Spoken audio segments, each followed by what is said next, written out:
Nous continuons maintenant avec le Gabon, Ali Bongo, qui a fait son comeback sur la scène internationale. Le président gabonais a fait mercredi son grand retour sur la scène diplomatique internationale 14 mois après son accident vasculaire cérébral en présidant mercredi à Libreville un sommet de la communauté économique des États d'Afrique centrale. M. Bongo, 60 ans, a prononcé un discours, donc son premier depuis l'AVC, d'environ 4 minutes devant une centaine de responsables politiques, diplomates et membres de la presse. Je voudrais vous souhaiter la plus cordiale bienvenue à Libreville à l'occasion du sommet extraordinaire consacré à la réforme institutionnelle de notre communauté, a déclaré M. Bongo debout à la tribune. Et quand on voit Dominique Alizzi ou un peu l'image, la vidéo même de Ali Bongo, on sent que c'est quelqu'un qui récupère peu à peu. Oui, en réalité, nous avons vu qu'il revient un peu. D'ailleurs, la façon dont il a présenté même son discours, il a lu avec une aisance qui montre qu'il récupère, il va de mieux en mieux. Même, il a marché avec ce chef d'État sans sa canne. Et là, la démarche n'était pas pour le moment très assuré. Je ne sais pas pourquoi il n'a pas... peut-être il a voulu dire aux Gabonais que je vais de mieux en mieux. Mais moi, au-delà de tout ça, là, je me dis que vraiment, il revient de très loin. Est-ce que la meilleure solution ne serait pas de se décharger de ce poids? Parce que lorsqu'on parle de gérer un pays, ça veut dire tous les problèmes du pays te regardent. Et dans son état de santé, est-ce qu'il est plus à l'aise? Moi, je crois plutôt que il aurait pu, moi, hein, c'est mon avis personnel, hein, que pour vraiment récupérer, pour reprendre, parce qu'il a de la chance que ça va de mieux en mieux. Et ça, c'est une très bonne chose. Et qu'il serait bon pour lui de se retirer et de se soigner, de se mettre à l'aise. Et donc, il peut... Mais bon, comme il tient, espérons que vraiment...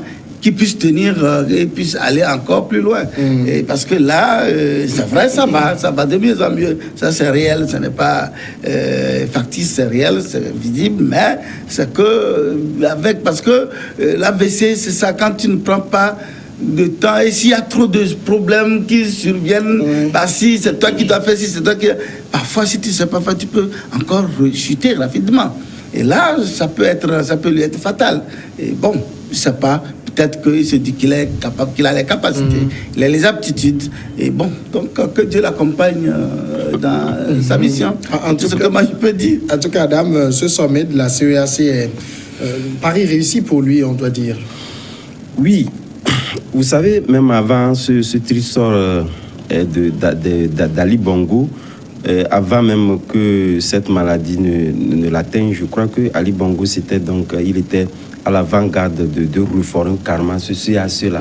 Si vous vous en souvenez, il y avait donc des tournées dans la sous-région qu'il a commencé par mener avant d'être donc atteint par cette maladie, ce qui a fait même reculer un peu les intentions, parce qu'il a appris la leçon au niveau de l'Afrique de l'Ouest. Il avait voulu qu'avec la CAC, qu'on puisse donc anticiper, ou du moins ça arriver, puisque vous savez, c'est une région où au jour d'aujourd'hui la liberté de circuler au niveau de l'État n'est pas acquis. Et donc par rapport à cela, je pense que d'un pays à l'autre. Et c'est très difficile au niveau de l'Afrique centrale. Et par rapport à cela, je crois que Ali Bongo, c'est l'une des rares sorties depuis l'AVC, parce que c'est vrai qu'il a fait des sorties publiques, mais lorsqu'il fait 1, 2, 3 pas, donc il est tout de suite, il rentre dans la voiture, il part. Pour la première fois, il a fait une sortie où on peut aussi mesurer la longueur de temps qu'il a eu à faire avec d'abord ses pairs et la population d'ailleurs qui a su mesurer un peu l'évolution de sa santé, parce que vous savez qu'il y a eu aussi une récupération politique par rapport à cette santé-là. Et vous savez, tout à l'heure, c'est vrai que Dominique le disait, lorsque on prend la responsabilité donc, de servir une nation, je pense qu'il faut l'assumer. Et lorsque cette mauvaise publicité qui a été faite, parce que tout le monde est faillible et la maladie peut vous atteindre à tout moment. Et lorsqu'on désire, on fait de cette maladie une récupération un peu extrême, parce que le Gabon sortait d'une situation pas du tout inconfortable, et par rapport à cela, donc l'opposition a trouvé, disons, la bonne manière de pouvoir faire des récupérations avec des issues un peu tendancieux, il y avait aussi des écarts de langage. Et je pense que ceci ne peut que requinquer Ali Bongo à pouvoir donc revenir sur la scène et montrer toute sa capacité de bien gouverner ce pays-là. Et donc je pense que c'est une manière bien trouvée pour Ali Bongo de démontrer à la face du monde, surtout avec les nouvelles réformes qu'il a engagées, où des têtes sont tombées, où il a essayé de laver le curry, de montrer quand même qu'il est revenu. Et par rapport à ce positionnement, c'est pour bien faire les choses et qui vont au-delà du Gabon.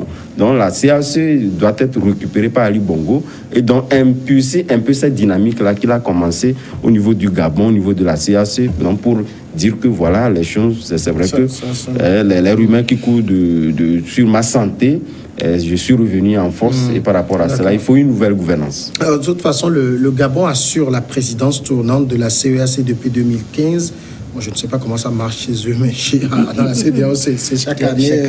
Depuis 2015. Moi également, c'est chaque année. Il veut réformer en profondeur cette CEAC. C'est quand même un gros chantier qu'il veut entamer là. C'est un gros chantier parce que la CEAC, il veut le mettre au standard de l'UEMOA. Vous savez, au niveau de l'UEMOA, par exemple, avec juste une carte d'identité, vous pouvez prendre l'avion d'un pays à l'autre, aller à Dakar, aller en Côte d'Ivoire, juste avec ta carte d'identité. Et puis, il y a une liberté de circulation où il n'y a pas, avec la carte d'identité, tu peux également aller d'un pays à l'autre. Et donc, et surtout la circulation des marchandises également. Parce que les marchandises issues des pays des États de la CEDEAO ou de l'UEMOA doivent circuler librement. Or, ce n'est pas le cas pour le moment à la CAC. Et sans oublier aussi que là-bas, ils n'ont pas la présidence de la commission de la CAC est assurée par un secrétaire général, je crois.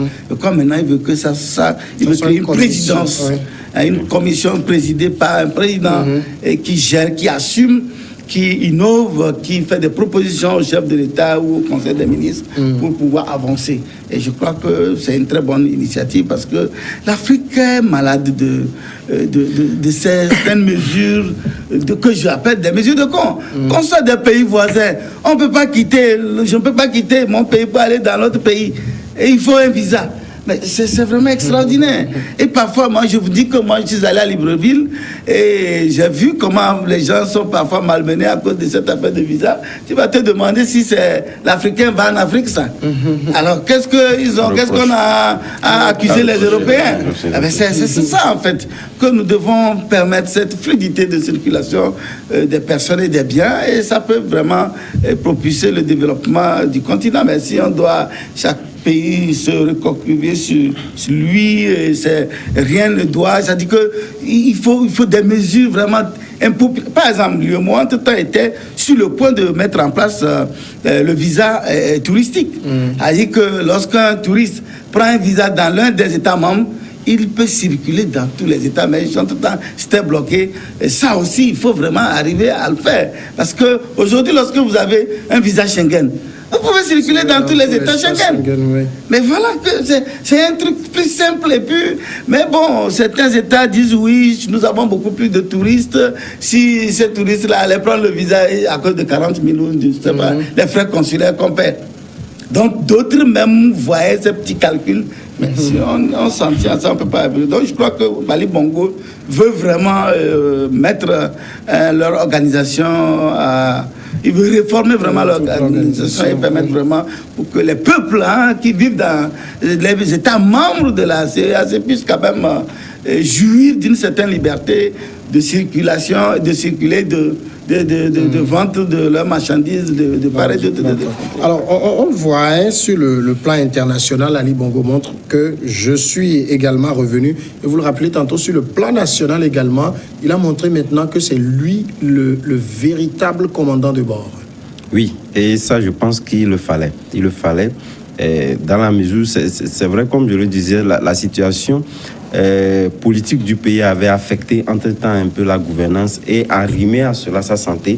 Donc ça a un peu suscité un peu les envies qu'avec cette situation, on pouvait donc remonter les enchères et faire en sorte que le pouvoir d'Ali Bongo puisse affaiblir et donc permettre à ce qu'on puisse donc avoir une réforme entière des institutions de la République qui puissent permettre donc à l'opposition, surtout à Jean Ping, qui n'avait pas de...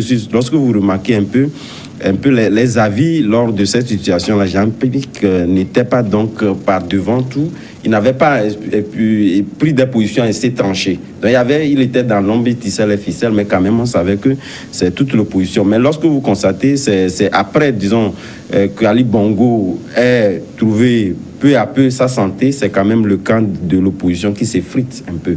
Et je pense que ce positionnement-là, je pense qu'Ali Bongo est sur la bonne voie parce qu'il avait sonné entre-temps la lettre en disant, puisque ce qui même faisait à ce que ces pays-là étaient un peu dirigés, ne voulaient pas donc lever un peu les leviers pour permettre cette libre circulation, étaient donc les ressources minières. Et lorsque vous prenez ces pays, la plupart ont du pétrole. Et par rapport à cela, on se dit qu'on a du pétrole, donc on n'aurait plus forcément besoin d'autres États. Donc il y avait ces méthodes assez rigides au niveau des autres États et qu'on essayait. Donc lui, là, a essayé de lancer la lettre que voilà, cette situation-là ne permet pas, surtout, vous savez, lorsqu'on veut un peu mesurer les indices de développement, je pense que les ressources minières ne sont pas à l'avant-garde, ou du moins ne sont pas des pesanteurs, disons, les pesanteurs assez poussés qui puissent permettre au pays de pouvoir donc générer assez de bénéfices. Par rapport à cela, je pense que Ali Bongo aujourd'hui, étant donné que ces pays-là sont affaiblis compte tenu de l'épuisement de ces ressources-là, je pense que les gens ont compris un peu la leçon et par rapport aux pays de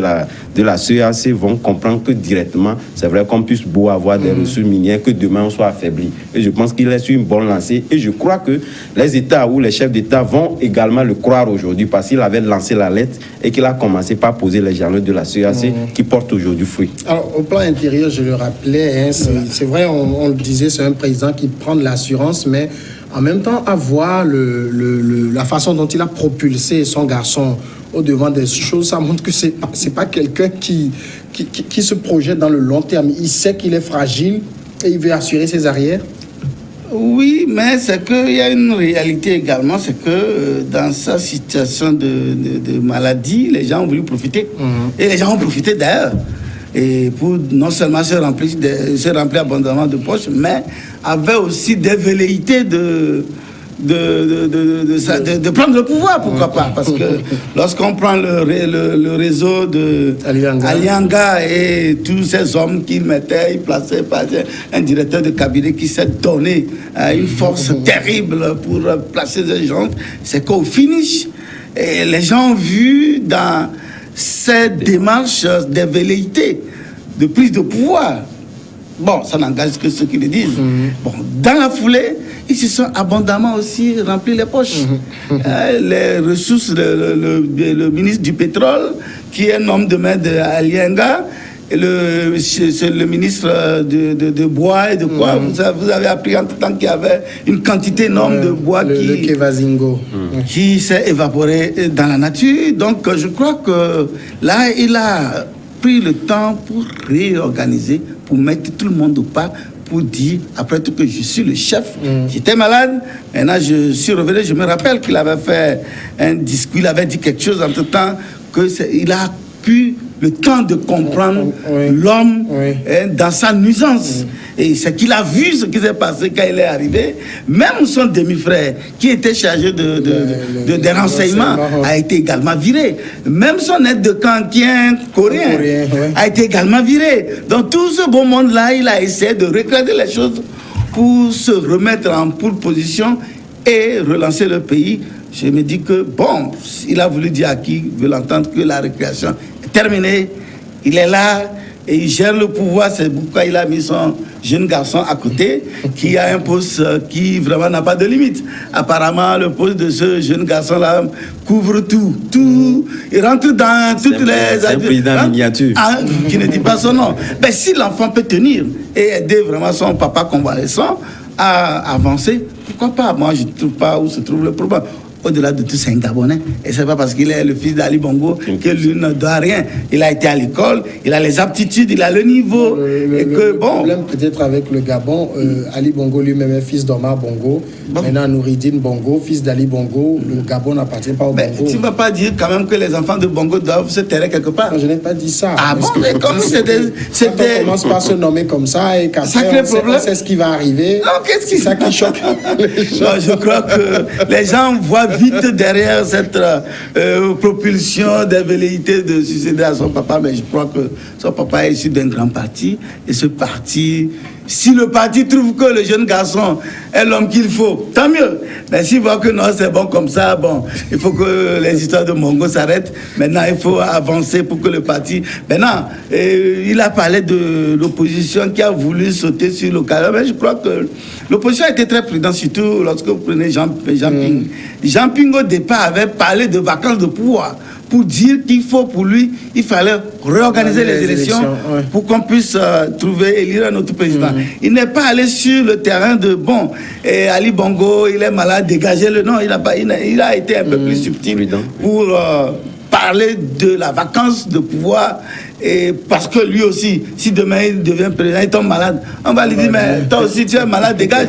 Parce qu'on n'aime pas les malades dans la tête des États. Alors que l'homme est susceptible de tomber malade. Ça rappelle ce que le président nigérian Buhari disait à celui qui est décédé là, le président nigérien qui est décédé là. Yaradua, quand il était malade, Buhari lui disait, mais tu dois démissionner. Et quand Buhari lui-même est tombé malade, il a dit, tu dois démissionner. Ah oui, puisqu'il a même fait 6 mois à l'extérieur. Oui, mais Samia, j'aimerais ajouter ceci. Vous savez, ce positionnement, ou du moins cette maladie qu'avait encouru Ali Bongo, a essayé un peu de montrer les limites de la loyauté de certains. Parce que c'est vrai qu'au palais présidentiel, lorsque vous êtes là, vous-même vous posez des pions et vous dirigez, et lorsque vous vous éclipsez un peu ce qui se passe derrière, donc ça a monté tout le sens. Je pense que désormais, tous ceux qui sont autour des présidents doivent savoir quand même non seulement raison garder, mais doivent être un peu impartial et dire les choses telles qu'elles sont et non pas de jouer un peu. D'accord. Nous allons maintenant à la pause et après quelques secondes, on passe au Togo.